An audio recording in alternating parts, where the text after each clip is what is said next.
I'm sure you've heard the saying, fish and company start to stink in 3 days. Well, that was one of hundreds of Ben Franklin's comments on life. Another was, diligence is the mother of good luck. You know, it's amazing how hard-working, smart-working people have all the luck. We sometimes hear of a brand new musical group, an overnight success. They must have been in the right place at the right time, knew the right people, had a friend to help them out. But if you've ever watched an interview with some of these folks, you'll probably hear that their overnight success took several years. Diligence is the mother of good luck. Now, in addition to these witticisms, Ben Franklin gave us 3 principles of success and ambition that have withstood the test of time. Number 1, happiness doesn't come from big pieces of great success, but from small advantages hammered out day by day.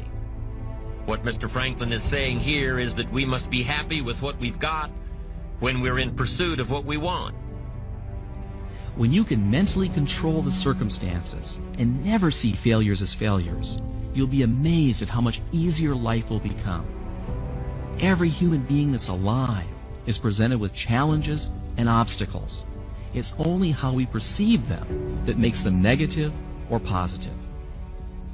The secret of being alive and always happy is to experience the present. Think back for a moment of the happiest times in your life. I'll bet those were moments that you were totally absorbed and focused in the present.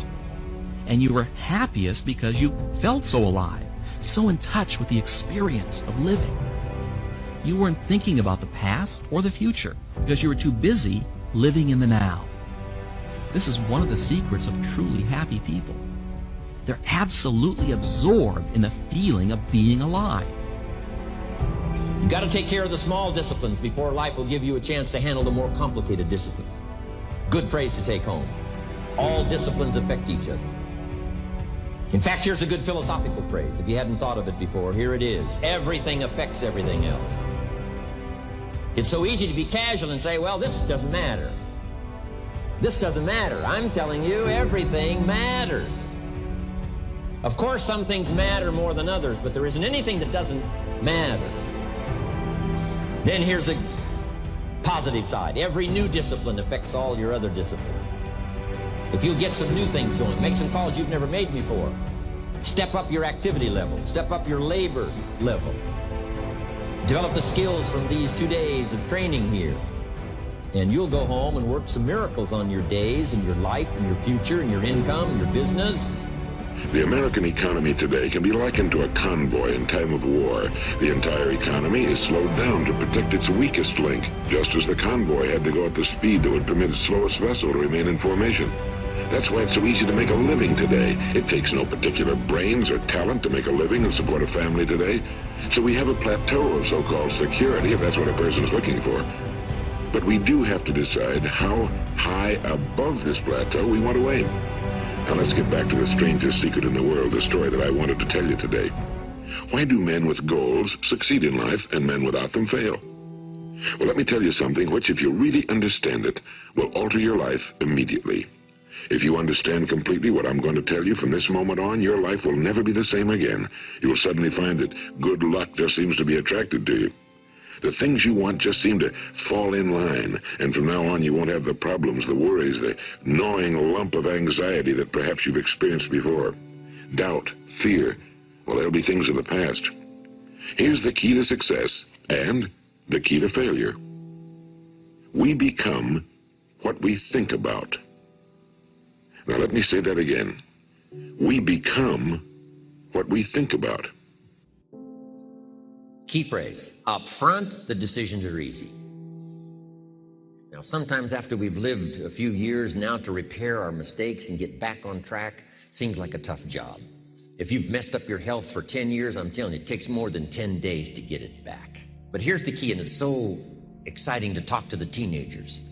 Make the note, if you start early, the fortune belongs to you. If you start early.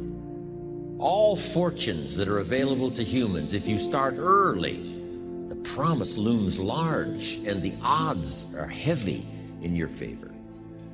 Now, yes, it's possible to do some radical things starting late and still arrive with some good treasures and some good things. But when you haven't got that much time left, now sometimes the decision has to be so drastic people are not willing to make it, and they're too tired and too weary and too ill. And say, look, I don't have much time left. It's not going to happen for me anyway. It's easy to take that attitude. But everyone here, we've got the time over the next 10 years. We've got the time the next 20 years. We've got the time the next 30 years to make some repair now in our errors of the past and set up some new disciplines. And I'm telling you, that's going to change everything. So, 5 years from now, I wish for you to arrive at a well-designed place. A place of productivity, a place that'll make you feel good about yourself, a place that'll give you honor and respect, a place that'll give you influence to touch other people 5 years from now that you couldn't do today. Where will you be in 5 years? Key phrase, we go the direction we face. We go the direction we face. If you start designing something at the end of this direction, sure enough, you will start going the direction you face. And we face the direction we design. Do you know by actively pursuing your purpose, it could perhaps extend your life? The number one killer in this country of all the diseases we have, heart disease, is the number one killer. And if you ask most people, when is it that the majority of people have their first major heart attack? Some people will tell you as a result of obesity, or smoking cigarettes, or high cholesterol, or high blood pressure. And all of those are contributing factors.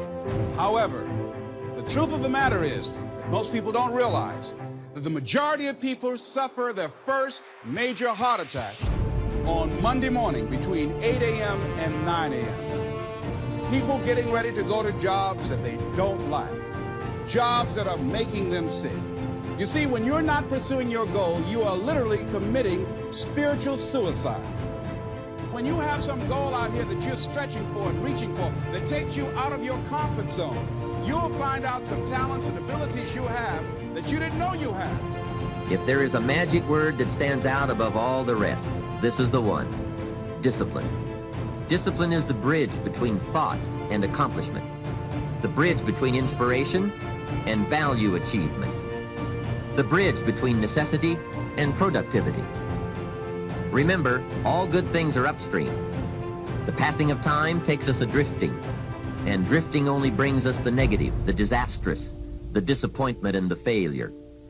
Failure is not a cataclysmic event. It is not generally the result of one major incident, but rather a long list of accumulated little failings. Failing in life is failing to think today, failing to act today, failing to care, to strive, to climb, to learn, to keep trying day by day. If your goal requires that you write 10 letters today and you write only 3, you are down 7 letters. If you want to make 5 calls and you only make 1, you are down 4 on calls. If your plan calls for saving $10 today and you save none, you're down $10 today. Now the danger is looking at an undisciplined day and concluding that no great harm has been done. It doesn't seem like such a bad day. But add up these days to make a year, and then add up those years to make a lifetime. And perhaps you can now see how repeating today's small failures can easily turn your life into a major disaster. The power that makes our desire our vision. Our reality is not in our environment or in any condition outside of us. It is within us. There is some unseen, unknown, magnetic force developed by a long continued concentration of the mind upon a cherished desire that draws to itself the reality which matches the desire. We cannot tell just what this force is that brings out the thing we long for out of the cosmic ether and objectifies it, shapes it to correspond with our longing. We only know that it exists. The cosmic ether everywhere surrounding us is full of undreamed potencies, and the strong, concentrated mind reaches out into this ether, This sea of intelligence attracts to its own and objectifies the desire. All human achievements have been pulled out of the unseen by the brain through the mind reaching out and fashioning the wealth of material at its disposal into the shapes which matched the wishes, the desires of the achievers. Where have you been? Why are you here? And where are you going? And that's what I ask you. Where have you been? Where have you been up to this point? You look at your life. You look at what you produce. Is it giving you what you want? Are you living on purpose? Are you living your dream? Are you acting on your ideas? Are you doing all you can do? Have you gotten comfortable? Are you procrastinating? Are you invading your own greatness? Are you surrounding yourself with people that can nourish you? Are you challenging yourself? Are you experimenting? Are you learning something different? Is your life an adventure or is it boring? Where have you been? Why are you here? What brought you here? Investing the time, the money. What brought you here? And where are you going? What is it that you can get out of this session, out of this lecture? That when you leave here, rather than this just being a spectator event, that you got some idea, some dream, that you might have to go back and brush it off and look at it again and say, I've got to do this. This is my stuff. This is what I'm supposed to do. This is why I showed up. Where are you going with your life? What decisions are you making right now as you look into the future?